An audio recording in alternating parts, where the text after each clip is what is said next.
All right, today we're going to tackle something that hits all of us, whether we're planning a trip or just watching the global news. Currency exchange rates. You know, how they really work. Let's break it all down. I mean, have you ever looked at the price of a dollar and wondered, why is it different today than it was yesterday? You've seen it if you've ever bought something from another country online, right? So what's really going on behind those ever-changing numbers? Let's find out. Okay, first things first, before we can get into the complicated stuff, we need to get a really solid handle on the basics. So what exactly is an exchange rate? Well, in the simplest terms, the nominal exchange rate is just a price tag. It tells you exactly how much of your own currency you need to buy one single unit of a foreign currency. It's a straight-up currency-for-currency trade. So, for example, if you see that $1 equals 3.65 Israeli shekels, well, that's it. That number is just giving you a snapshot, a direct comparison of their values right at that particular moment in time. But here's where it gets interesting. That number, it's almost never the same for long. It's always moving, always shifting in one of two basic directions. And these movements have names, of course. When your local money gets stronger, we call that appreciation. Think of it this way. You need less of your cash to buy that foreign currency. On the other hand, when it gets weaker, that's called depreciation, and now you need more of your money for the same amount. Let's stick with our example. For appreciation, imagine the shekel strengthens.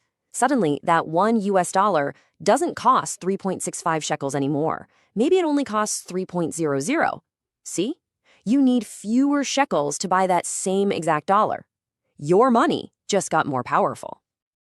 And you guessed it, depreciation is the exact opposite.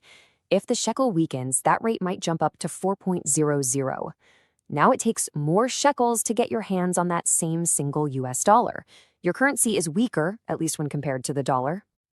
Okay, so we get it. Currencies go up, they go down. But the next logical question is, by how much? Let's get practical and look at a real-world example to see how you can actually calculate this stuff. So let's look at 2023. At the very beginning of the year, $1 would have cost you 3.67 shekels. Fast forward to the end of the year, and that same dollar now costs 3.82 shekels. Right away, you can see it's taking more shekels to buy a dollar. So we already know the direction, right? The shekel depreciated. But by exactly how much? What's the percentage? Well, there's a really simple formula we can use to nail down that exact nominal change. And here it is. This is our key. You take the new rate and you divide it by the old rate. Then you subtract 1. That little step is what isolates the change itself. And finally, you multiply the whole thing by 100 to turn it into a nice, easy-to-understand percentage. So let's just plug in the numbers from our 2023 example. We take the new rate, 3.82, and divide it by the old one, 3.67. That gives us about 1.0408. Now, subtract 1, and we're left with 0.0408. Multiply that by 100, and we've got our answer. And there it is, a positive 4.08%. So what does that tell us? It tells us the Israeli shekel had a nominal depreciation of 4.08% against the dollar in 2023. That positive number is the key. It confirms the currency got weaker. Okay, that's pretty cool, right? But hang on a second. Knowing this number is great, but it's really just one piece of a much, much bigger puzzle. There's another layer to all of this that we absolutely have to talk about. So is the nominal exchange rate the whole story? The answer is not even close. And this is where we get to a really important idea that adds a whole new dimension to what a currency's value truly means. You see, everything we've looked at so far is the nominal exchange rate. It's just currency versus currency. But the real exchange rate? Now that's different. It tries to answer a much more practical question. Okay, but what can my money actually buy over there? And to answer that, you have to bring in one huge factor, inflation. This is what it's all about, really. The real rate is what tells you about your true purchasing power.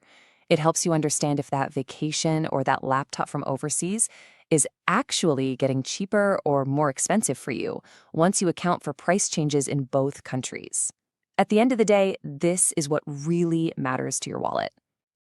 And that leaves us with this really powerful idea to chew on. How does inflation completely change the game for the real power of your money abroad? Think about it. A currency could look like it's getting weaker, but if inflation is skyrocketing in the other country, your weaker money might actually buy you more stuff than it did before.